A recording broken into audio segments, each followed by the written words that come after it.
Yo guys, so I thought I'd do a video and share my experience of what it's been like starting and growing a physical products brand over the last 6 to 12 months. So, if you don't know me, I'm Alex and I have started multiple different brands, one of which is our recent brand called Apex, and this is currently an eyewear brand for mountain biking and cyclists. And we have a couple of products selling now, one of which is our main flagship product, which is a pair of goggles. Sorry about the sun, get out of there soon. And I want to share my experience of what it's been like growing this brand from scratch. So hopefully I can give you some inspiration if you've been looking at starting a brand, just to share what things have been like from my point of view. And by no means have I made millions of pounds or dollars or all this stuff, but me and my business partner and mountain biking friend have grown this brand to some decent numbers so far, and it's going to consistently grow into the future. So just want to share my experience. Hopefully it inspires you guys, and if you're on the sidelines, hopefully it helps you. And I'll leave some useful links in the description below to where you can see more about what we're up to, and if you're interested in being mentored by us, then there's an option for that as well. So where did it all start? Well, I do a lot of mountain biking. I need to get out of this sun, it's ridiculous. I do a lot of mountain biking, and so then it made sense to look at a product in that market, because it's a market that I know and love. I do a lot of mountain biking. I have another YouTube channel which has like over 200,000 subscribers. You could class me as a professional mountain biker, make a lot of my income from that. So it kind of made sense to look at creating a brand within that space. So we went with mountain bike goggles to start with, and what we did was we kind of looked at, first of all, what was already selling in that market and where we could make a dent if there was a space for us to stand out. So through my experience in mountain biking and Dougie's, who's my business partner, we looked at the market as mountain bikers and thought, well, what is everybody doing in the market, and how can we come in with something different or make something better? And we call this scratching your own itch. So instead of going into a completely new market, which none of us have any experience in, we literally chose a niche that we had experience in. Because one thing I've come to realize in business, that literally most things work, right? You can sell products in any market, but if you don't have the passion there, or somewhat aren't interested in it, you're not going to be able to go over long haul. And when you're starting a brand or anything that's longer term business, you need to have a longer term outlook. You don't want to be starting something that's going to be a flash in the pan, that you're going to get fed up with or bored with, or it's going to take too much effort and work. So that's why it sounded really appealing for us and logical to choose something that we have an active interest in, an active passion in. So the development of the product. So we chose our product and we looked at how we could differentiate ourselves, and our unique differentiator in the market was to incorporate a magnetic lens. Now, nobody was doing this in the market, so we had to question first, why was nobody doing it? Because these are in skiing and snowboarding, but not mountain biking. So we developed a product. We found a supplier in China, and these suppliers we built a really good relationship with.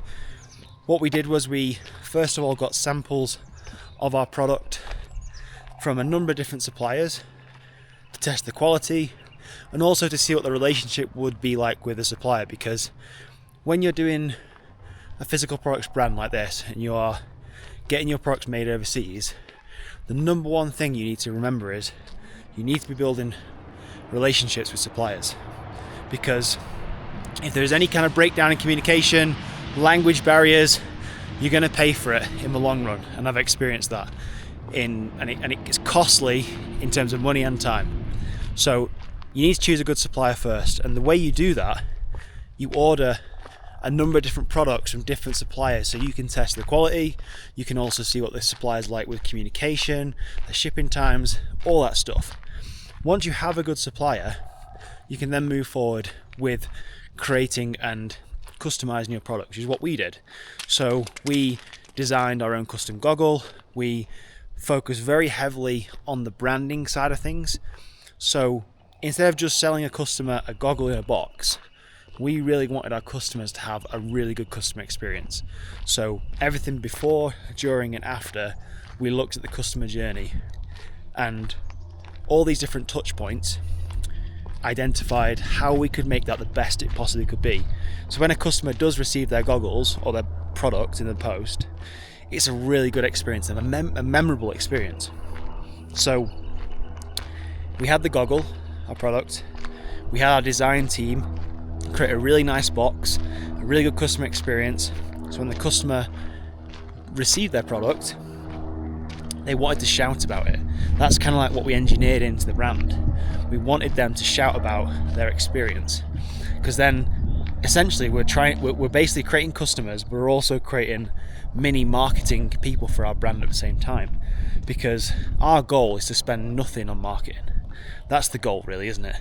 Have a brand so good and so powerful that you don't need to spend money on paid advertising or influencers or anything like this, because your customers do the selling for you, and that's where we want to get to.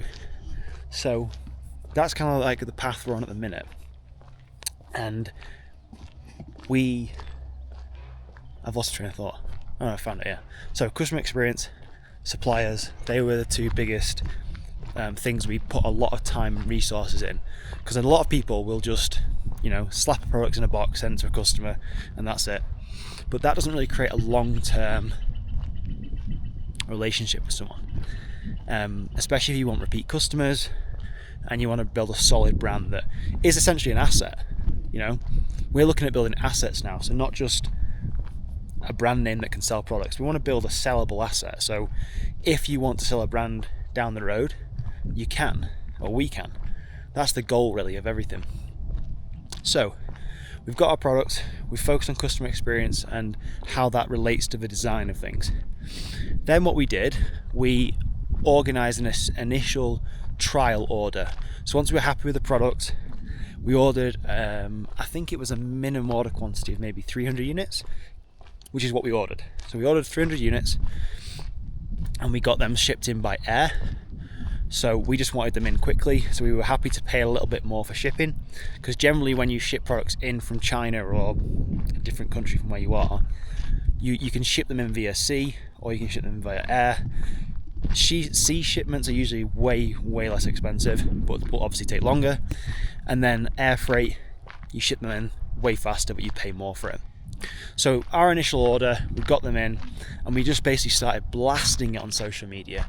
So we started getting videos and social media content of us using the product, demonstrating to people like how this is unique in the market, and trying to be as organic as possible. That was another key thing for us. We wanted all the marketing to come across just, here's the product we've got, this is what we're selling, if you're interested, here's a link to go and buy it. We didn't really pushing people to buy things. We just are trying to get the product in as many people's hands as possible. And we have a social media content strategy, which essentially was posting daily, both reels, bless me, sneezing there, it's so fresh. So Instagram reels and Instagram stories, they're our main marketing platform, because Instagram is a very visual platform, so we thought that was the best strategy to go with to start with. Now I know a lot of people will say, you could try and be omnipresent and be on all these platforms at once, but I'm more of a big fan of just nailing one platform until we get to a certain level of sales, and then open up a new platform. So right now Instagram is our main one. We do have a TikTok and YouTube, but Instagram is the main place most of our sales have come from. So we have a link in our bio that goes directly to our website where people can buy, and we basically offer people, in the beginning I think we offered people a 10% discount on the product, and we also gave influencers or anyone who joined our affiliate program chance to get that 10% discount for their audience. That was a dog. Hi dog. And then they can also earn a commission as well. So it almost incentivizes them to shout about our product if it's something they really like. So that was our main strategy, influencer marketing. We actually haven't put too much money into paid advertising, because influencer marketing is so bloody powerful when you do it right. If you get people to shout about your product and use it, That's such a powerful sales mechanism versus me telling people why they should buy our product, because obviously I'm going to be biased and say they're the best things ever, so it's way more powerful having somebody else say that than yourself. So we just figured that influencer marketing was the strongest strategy, as well as asking people for reviews. Like getting customer feedback, customer reviews was also a massive factor in the success of Apex so far. And again, I'm not saying this brand is anything that's creating multi-millions of dollars or pounds just yet, but it's well on its way to doing really well in the mountain bike space, which is a very small market really. But it all comes down to the same things. When you're creating products and starting a brand, we identified a problem in the market, which is the fact that every other goggle manufacturer was creating subpar products and nobody was utilizing magnetic lenses. So magnetic lenses allow you to switch the lenses literally in a split second rather than a couple of minutes. So we're saving people time so they can spend more time riding their bike, which is the biggest thing really. That's our why with the goggles. And that was our biggest problem that we solved. So we focus all of our attention and energy around that. And that's kind of like our main marketing message. Got everyone in America some big trucks. In California, in Big Bear. So, I mentioned the website before, and this is an interesting one because a lot of people will ask, where should you start selling a product? Should you start on Amazon? Should you start your own website? Should you both? And I'll just give you our strategy basically. We decided to do both from the beginning because you can leverage Amazon's trust from the get-go, from your first very product you're selling. If a customer goes onto Amazon, they know they're going to get a product from Amazon in 1 or 2 days. And they also know if they want to return it, they can with no hassle. So some people prefer to buy on Amazon versus a website maybe they've never heard of, like our brand new website or your website. So we would send people from Instagram to our main website and start generating sales through there, which we built on Shopify, which is one of the best website builders for e-commerce, I think. Really easy to use for a beginner. You can build some really nice looking websites. You can also capture payments, obviously. But the strategy of having both Amazon and Shopify, Amazon is just a brilliant trust builder. And why wouldn't you have your product on there?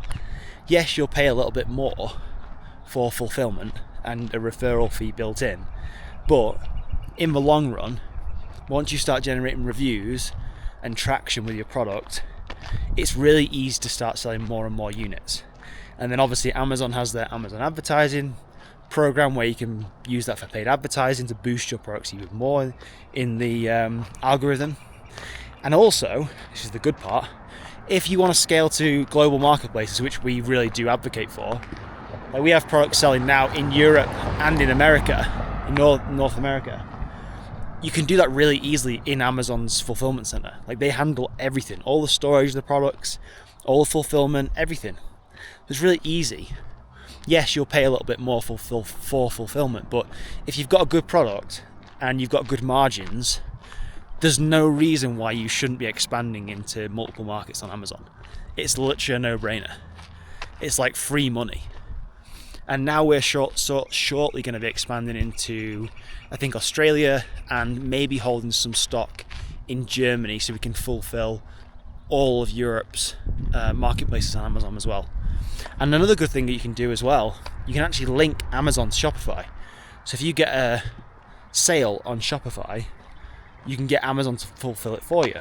Again, it's a little bit more expensive, but you don't have to deal with all the post office runs, all the labeling, all that stuff. Amazon just does it all for you.